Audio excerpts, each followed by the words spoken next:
αγαπημένες συμμετοχές είναι και οι δύο της Λωρίν.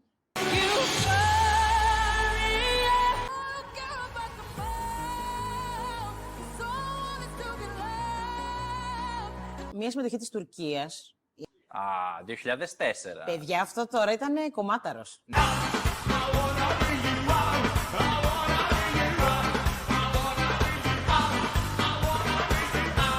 Σε άσχετες φάσεις μπορεί να μου έρθει να το σιγοτραγουδήσω και λέω, καλά, πού το ξέθαψα τώρα αυτό. Σε ποια σκοτεινή γωνιά του μυαλού μου υπήρχε αυτό το τραγούδι. Συγγνώμη, αλλά στα αγαπημένα μου είναι και το δεν θυμάμαι καν τι είναι. Το Even Ziven. Αλλού. Δεν είναι κομματάρα. Είναι συμμετοχή της Ουκρανίας το 2007.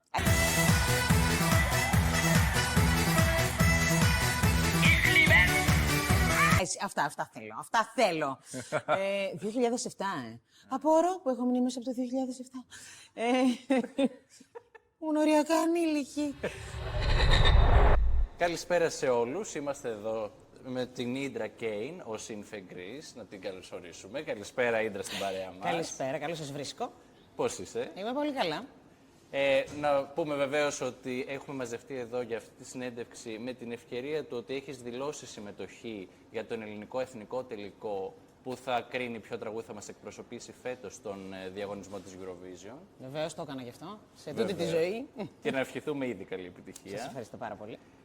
Για όσους μας παρακολουθούν λοιπόν, η Ίντρα Κέιν είναι μία από τις πιο χαρακτηριστικές φωνές της ελληνικής soul, R&B και pop σκηνής, με δυναμικές ερμηνείες, έντονη σκηνική παρουσία και διαδρομή που εκτείνεται από τη δισκογραφία έως το θέατρο αλλά και το musical, έχει καταφέρει να χτίσει μια ξεχωριστή σχέση με το κοινό.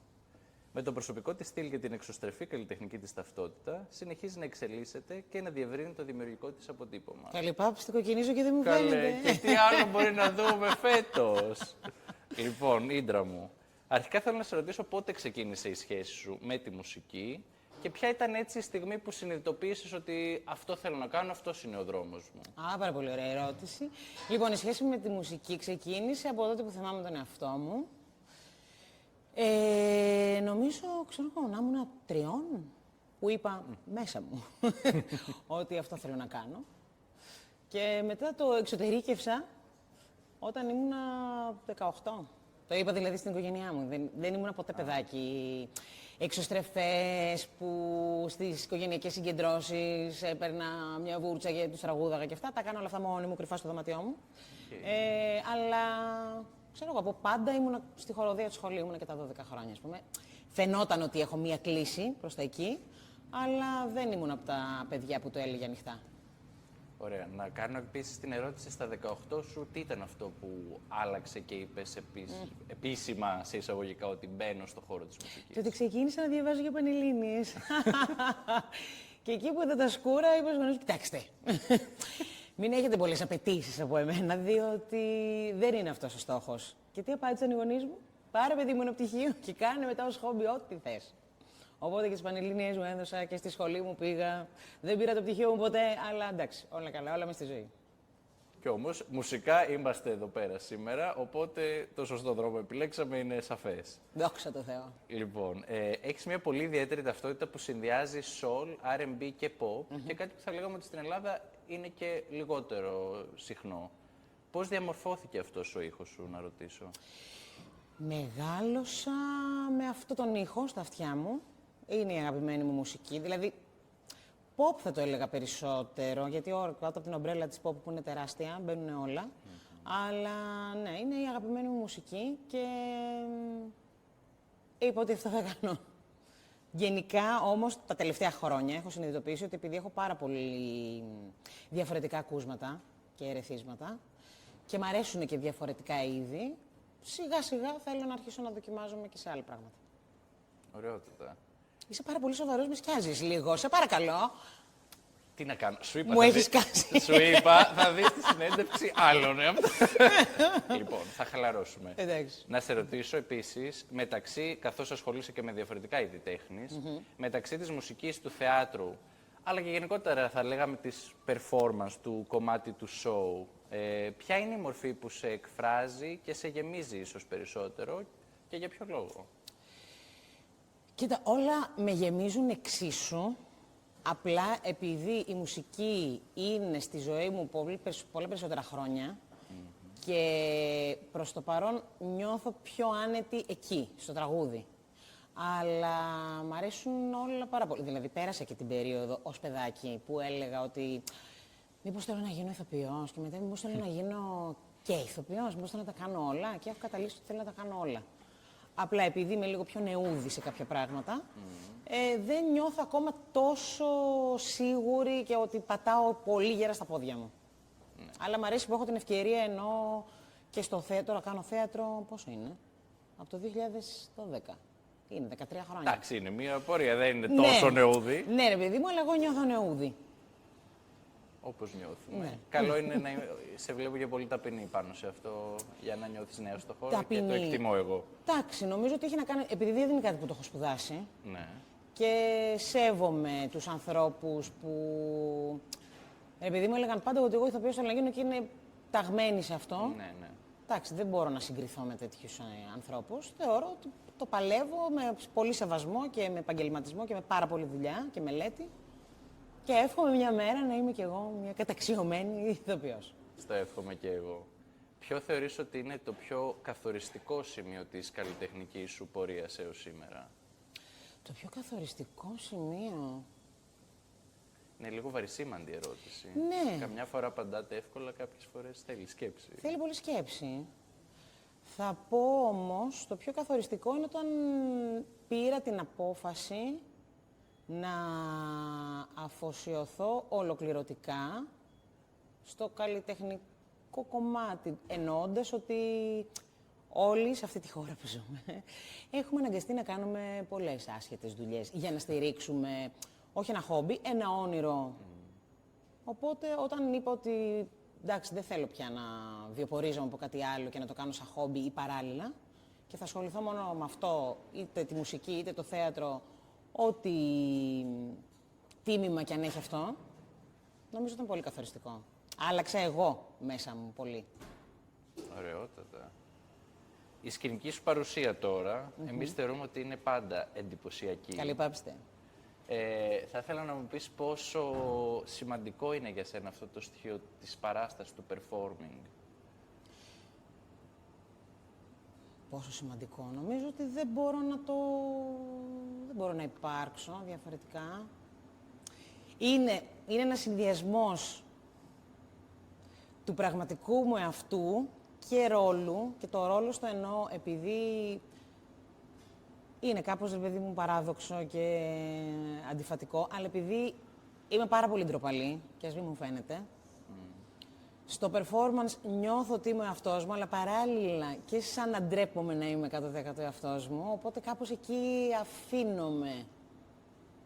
Βγάζει κανένα νόημα τώρα όλο αυτό που λέω? Το καταλαβαίνω απόλυτα και θα κάνω μία ερώτηση πάσα με αυτό. Ναι. Κατά πόσο θεωρείς ότι το performance ουσιαστικά σε έχει βοηθήσει να κατακτήσεις σαν προσωπικό σε αυτό στοιχεία που ίσως να μην ένιωθες άνετη παλαιότερα? Πάρα πολύ. Είναι οριακά ψυχοθεραπευτικό. Δηλαδή και πράγματα για τα οποία μπορεί να μην νιώθω άνετα στην καθημερινότητα και βλέπω πώς το αντιμετωπίζω πάνω στο performance και λέω, εσύ, αφού η αλήθεια είναι κάπου στη μέση. Ζήστο. Ποια είναι τώρα η διαδικασία μέσα από την οποία γεννιέται για σένα ένα τραγούδι? Ξεκινάς πιο πολύ, κάποιοι το πάνε από στίχο και συναίσθημα, άλλοι έχουν πιο πολύ ένα ηχόχρωμα στην αρχή στο νου τους. Εσύ πώς έτσι ξεκινάς τη διαδικασία αυτή? Η αλήθεια είναι ότι, πρώτα απ' όλα, εγώ δεν γράφω μουσική. Συνήθως παίρνω τη μουσική, μου δίνουν τη μουσική και πάνω σε αυτή, ανάλογα το τι συναίσθημα θα μου γεννήσει, βγαίνει ο στίχος. Στα αγγλικά πάντα. Γιατί δεν θέλετε να δείτε τι γράφω στα ελληνικά. Δεν μου ταιριάζει καθόλου να το τραγουδήσω αυτό που θα γράψω εγώ στα ελληνικά. Εγώ τώρα θέλω πάρα πολύ να δω μετά από αυτό. Να σε ρωτήσω σχετικά με το τραγούδι σου που έχεις δηλώσει τη συμμετοχή στον Εθνικό Τελικό φέτος. Ποια ήταν η διαδικασία γέννησης αυτού του κομματιού? Πρώτα απ' όλα αυτό το κομμάτι το έχει γράψει ένας πολύ αγαπημένος μου φίλος και συνεργάτης εδώ και πολλά χρόνια, ο Βασίλης Αβραντίνης. Και κάποια στιγμή εκεί τέλη Αυγούστου, Τον πήρα ένα τηλέφωνο και του λέω: θα έρθω να πιούμε ένα καφέ από το στούντιο.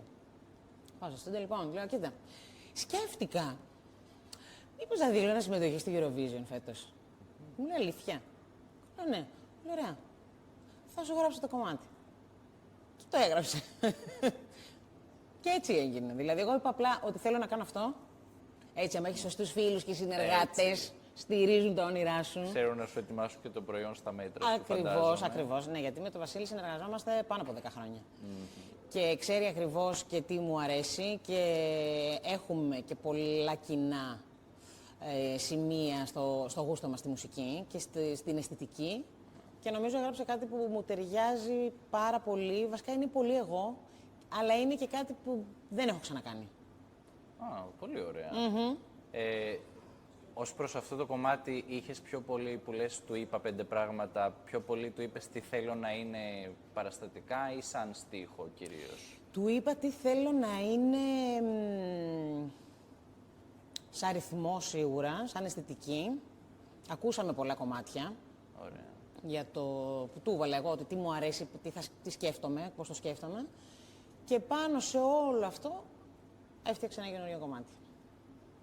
Τώρα, αφού μιλάμε και για την Eurovision, να σε ρωτήσω πότε ίσως ήταν η πρώτη φορά που μπορεί να σκέφτηκες να αποκτήσεις μια σχέση με αυτό το διαγωνισμό και να διαγωνιστείς για να εκπροσωπήσεις τη χώρα μας, ή και σχετικά με τα τελευταία χρόνια, αν αυτή η αλλαγή προς τον ανοιχτό εθνικό τελικό ήταν η πρώτη φορά ή αυτή που σου ήταν ουσιαστικά αυτό που είπες τώρα μπορώ, τώρα είναι η ευκαιρία?